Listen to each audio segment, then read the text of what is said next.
నిజంగా ఇండస్ట్రీలో casting coach అనేది నడుస్తుంది సార్? గత 25 ఏళ్లుగా నేను చాలామందిని చూశాను. చాలామంది మాకు డైరెక్ట్గా కానీ ఇండైరెక్ట్గా కానీ ఈ ప్రాబ్లం ఉంది ఇండస్ట్రీలో అనేది ఎవరు చెబితే గుర్తింపు రావాలంటే చెడు ఉండాల్సిందే. చెడు లేకపోతే మంచికి విలువ లేదు.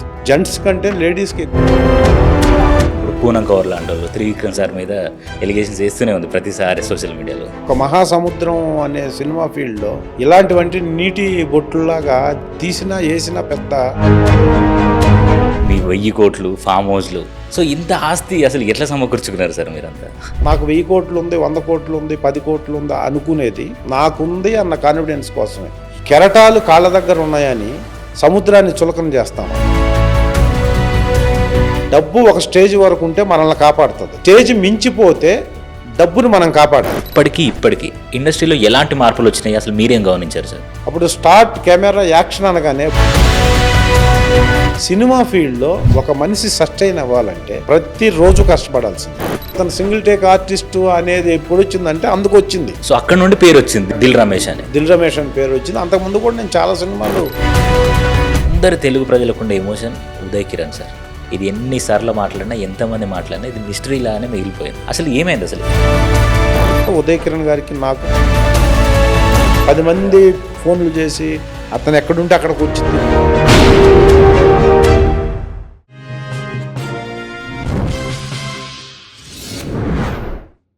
Hi guys, welcome to social post. నేను మీ యాంకర్ నివిల్ ఆనంద్. సో థంబ్నెయిల్ చూస్తే మీకు అర్థమైపోయి ఉంటుంది. సో ఈరోజు మనతో పాటు యాక్టర్ దిల్ రమేష్ గారు ఉన్నారు. నేనైతే చాలా ఎగ్జైటెడ్గా ఉన్నా, ఎందుకంటే చాలా ఇయర్స్ నుండి ఆల్మోస్ట్ 27-30 ఇయర్స్ నుండి సార్ ఇండస్ట్రీలో ఉన్నారు. సో చాలా విషయాలు అడిగి తెలుసుకోవచ్చు.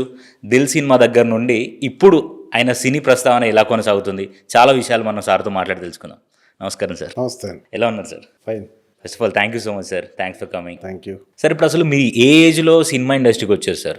ఇప్పటికీ ఇండస్ట్రీలో ఎలాంటి మార్పులు వచ్చినాయి అసలు మీరేం గమనించారు సార్? నేను ఆల్మోస్ట్ 27-26 ఇయర్స్లో వచ్చాను నేను ఇండస్ట్రీకి సార్. నాది మొదటి సినిమా సీతారామరాజు. ఓకే. 98 సెప్టెంబర్లో స్టార్ట్ అయింది ఆ సినిమా. నా దిల్ వచ్చి 50వ సినిమా. 50వ సినిమా దిల్లు. సో అక్కడ నుండి పేరు వచ్చింది దిల్ రమేష్ అని. దిల్ రమేష్ అని పేరు వచ్చింది. అంతకుముందు కూడా నేను చాలా సినిమాలు ఫెమిలియర్ క్యారెక్టర్స్ చేశాను. నువ్వు నేను, ఒక్కడు, శుభకార్యం, అట్లా చాలా అప్పటికి నేనేది ఫ్రమ్ ద బిగినింగ్ నుంచి నేను ఒక చిన్న క్యారెక్టర్లు అయినా ఒక సపరేషన్ ఉన్న క్యారెక్టర్లే చేసుకుంటూ వచ్చాను.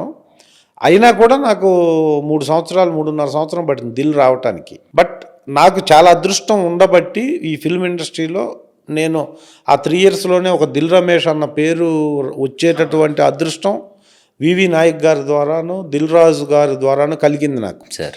దానికి పుల్లారావు గారని చాలామంది, నువ్వు నేను, తేజ గారు ఆ సినిమా చేయటం మూలాన దాంట్లో ఒక యాడ్ టీవీలో ప్రమోట్ అయ్యి ఆ యాడ్ చూసి నన్ను ఈ సినిమా ఆడిషన్స్కి వెళ్ళడం అలా జరిగింది. ఫ్రమ్ ద బిగినింగ్ నుంచి ఇప్పటి వరకు నేను ఈ పొజిషన్లో ఉండటానికి కొన్ని 100 మంది డైరెక్ట్గాను ఇండైరెక్ట్గాను హెల్ప్ చేశారు. వాళ్ళందరికీ నేను పేరున థ్యాంక్స్ చెప్పుకోవాలి. ఎందుకంటే 26-27 ఇయర్స్ జర్నీ అంటే నాటే జోక్. అవును సార్, అవును.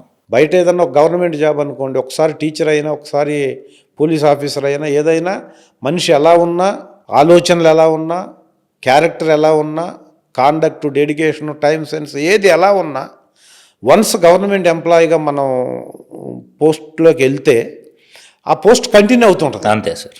ఇప్పుడు ఇన్స్పెక్టర్స్ ఉన్నారు, 50 to 50 kgs వెయిట్లో ఈవెంట్స్ అన్నీ పాస్ అయ్యి రిటర్న్ టెస్ట్ పాస్ అయ్యి ఎస్ఐగా సెలెక్ట్ అయ్యారు అనుకోండి. వితిన్ 4-5 ఇయర్స్లో వాళ్ళు 50 నుంచి 100 kgs వెయిట్ అయినా ఉద్యోగం పోదు.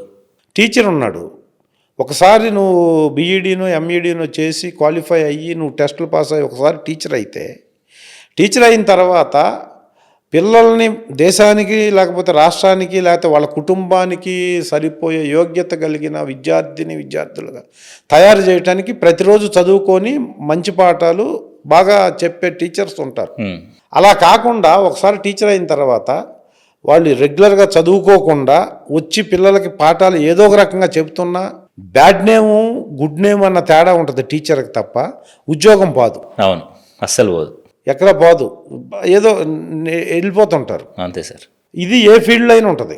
కానీ సినిమా ఫీల్డ్లో ఒక మనిషి సస్టైన్ అవ్వాలంటే ఏదర్ మీరు యాంకర్గానైనా, నేను యాక్టర్గానైనా, ఇంకొకళ్ళ కెమెరామెన్గానైనా, ఇంకొకళ్ళ ఆర్ట్ డైరెక్టర్గానైనా, ఏ వింగ్లోనైనా 24 క్రాఫ్ట్స్లో సినిమా ఇండస్ట్రీలో ఒక మనిషి సస్టైన్ అయ్యి సెటిల్ అయ్యి లాంగ్ పీరియడ్ క్యారీ ఫార్వర్డ్ అవ్వాలంటే ప్రతిరోజు కష్టపడాల్సిందే. అవును సార్. ప్రతిరోజు దేనికి ఒక దానికి కష్టపడాలి. ఫిజికల్ మెయింటెనెన్స్ కోసం కష్టపడాలి, మెంటల్ బ్యాలెన్స్ కోసం కష్టపడాలి, ఇచ్చిన క్యారెక్టర్ని సక్రమంగా చేయటానికి కష్టపడాలి, చెప్పింది ఇని అప్పటికప్పుడు చేంజ్ అవ్వడానికి కష్టపడాలి. కామన్ సెన్స్ అన్ని ఫీల్డ్లో కంటే దీంట్లో ఉండే వాళ్ళకి చాలా ఎక్కువ ఉండాలి. సో ఇవన్నీ క్యారీ ఫార్వర్డ్ అయితేనే ఒక మనిషి లాంగ్ రన్లో ఇక్కడ ఉండగలడు సక్సెస్ఫుల్గా. అంటే గ్యాప్ రాకుండా, ఐడెంటిటీ తగ్గకుండా అలా క్యారీ ఫార్వర్డ్ అవ్వాలంటే చాలా కష్టపడాలి. నేను అలా కష్టపడ్డానో లేదో పక్కన పెడితే 27 ఇయర్స్గా నన్ను ఈ ఫిలిం ఇండస్ట్రీ భరిస్తూ నాకు అవకాశాలు కల్పిస్తూ నన్ను ఇలాగే ఇప్పుడు కూడా ఇన్ని సంవత్సరాల తర్వాత కూడా మళ్ళీ మీరు ఇంటర్వ్యూ పిలిచే స్టేజ్లో నన్ను ఉంచారు.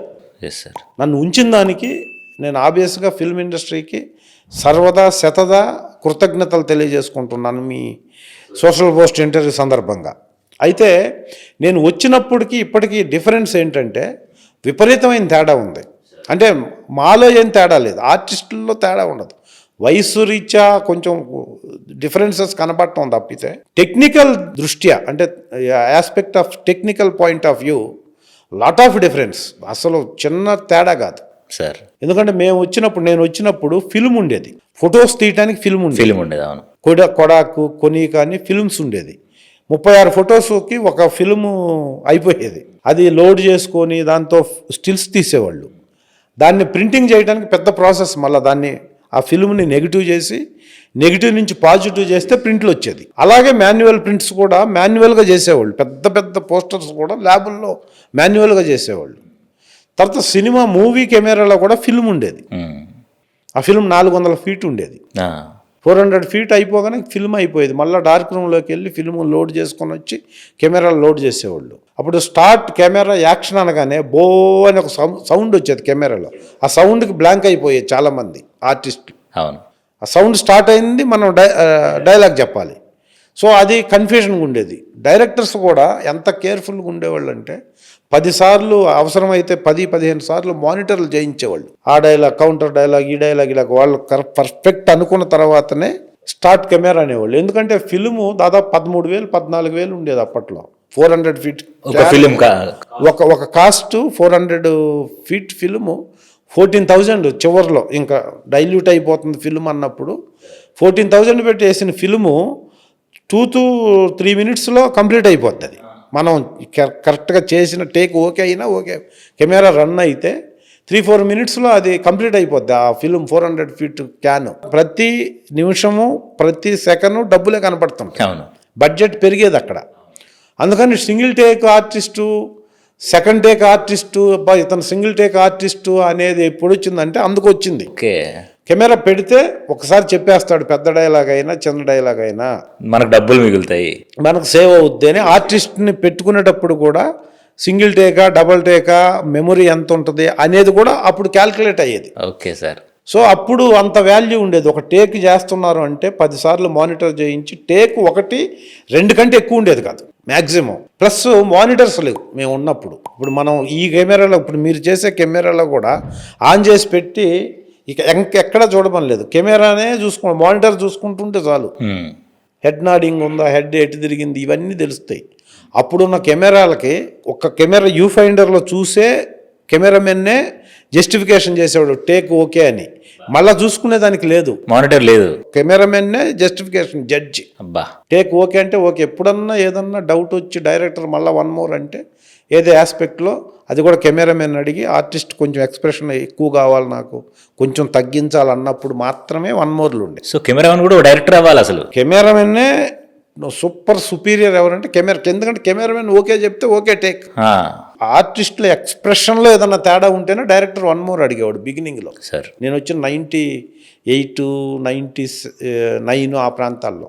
అయితే రాను ఇంకొక జస్ట్ 5-6 ఇయర్స్లోనే స్టార్ట్ అయింది డిజిటల్ కెమెరాస్. డిజిటల్ వచ్చిన తర్వాత ఇప్పుడు ఏంటంటే మానిటర్సే లేవు, 1-2 మానిటర్స్ చేసి టేక్ అంతే.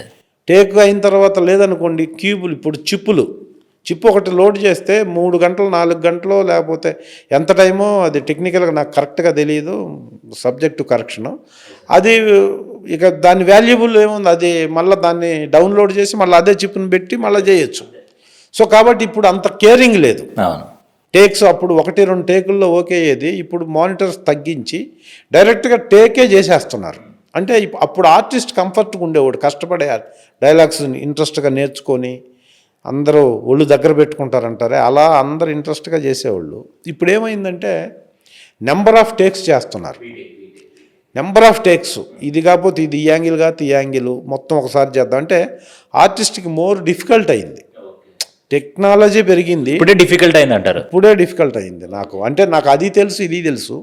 ఇప్పుడు ఏంటంటే ఇది కాకుండా ఇంకొకటి ట్రై చేద్దాం, ఒకసారి ఇంకొకటి బ్రైట్గా ఇంకొకటి చేద్దాం సార్.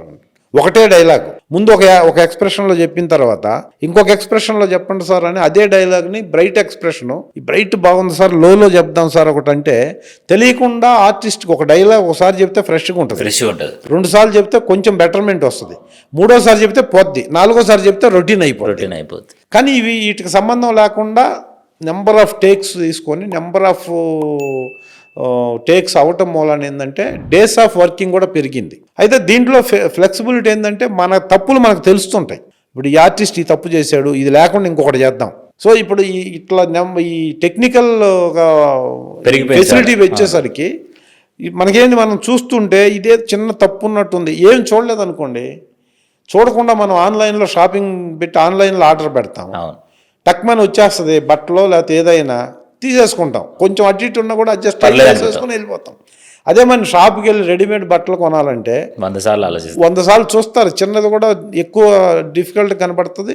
అక్కడ రోజంతా నువ్వు షాపింగ్ చేసి 4 బట్టలు తీసుకొని వస్తావు, ఆన్లైన్లో 10 ఆర్డర్ చేసేస్తావు ఏమీ తెలియకుండా, XL XXL అని చెప్పి వచ్చి వేసుకుంటాం. అంటే మనకు ఫెసిలిటీ లేనప్పుడు అడ్జస్ట్ అవుతాం, ఫెసిలిటీ ఉన్నప్పుడు దానికోసం టైం వేస్ట్ చేస్తుంటాం. అలా కొద్దిగా నష్టం ఉంది. దీంట్లో బెనిఫిట్ ఏంటంటే మన తప్పులు మనం ఇక్కడే స్టూడియోలోనే కరెక్ట్ చేసుకోవచ్చు, ఆన్ సెట్లోనే కరెక్ట్ చేసుకోవచ్చు. అయినా సక్సెస్ రేట్ ఒకటే, అంతే సార్. అప్పుడైనా ఇప్పుడైనా ఇండస్ట్రీలో సక్సెస్ రేట్ సేమ్ ఉంది. ఫెసిలిటీ పెరిగింది, ఎక్స్పెన్సెస్ పెరిగినాయి, డేస్ ఆఫ్ వర్కింగ్ పెరిగింది.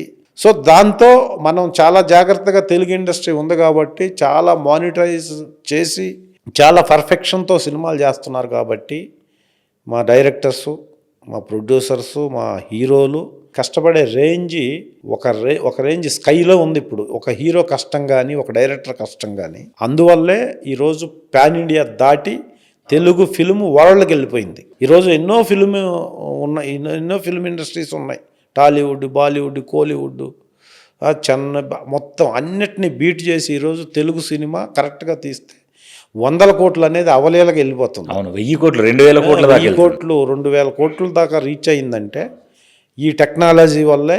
అంటే నేను చెప్పిన మైనస్లు చిన్నవి, అంటే కంపేర్ చేస్తే అప్పుడు అలా ఉండేది, ఇప్పుడు ఇలా ఉంది. ఈ టెక్నాలజీ వల్లే ఓపిక, పేషెన్సీ వల్ల, తర్వాత కమిట్మెంట్, డెడికేషన్తో డైరెక్టర్స్ కథలు రాసుకొని ఆ కథకి 100 కోట్లు 1000 కోట్లు దాటి కూడా ఇన్వెస్ట్ చేయడానికి తెలుగులో ఉన్న ప్రొడ్యూసర్లే. మళ్ళీ సార్ ఎక్కడి నుంచో హాలీవుడ్ నుంచి ఎవరు వచ్చి తెలుగులో సినిమాలు తీయట్లేదు, మన తెలుగు ప్రొడ్యూసర్లే, తెలుగు డైరెక్టర్లని నమ్మి, తెలుగు హీరోలను నమ్మి, తెలుగు హీరో ఒక సినిమాని ప్రపంచానికి తెలుగు భాష తెలిసిన రోజు ఈరోజు. అవును sir. So I proud to say ఈ టెక్నాలజీ వల్లే ఇంత వచ్చింది. కాబట్టి చిన్న మైనస్లు ఉన్న టెక్నాలజీ అనేది ఎవరు ఆపలేరు, దానికి అడాప్ట్ అయ్యి వర్క్ చేయాల్సిందే. అలా అడాప్ట్ అయ్యి చేస్తున్న దాంట్లో నెంబర్ 1 పొజిషన్లో తెలుగు ఇండస్ట్రీ ఉంది.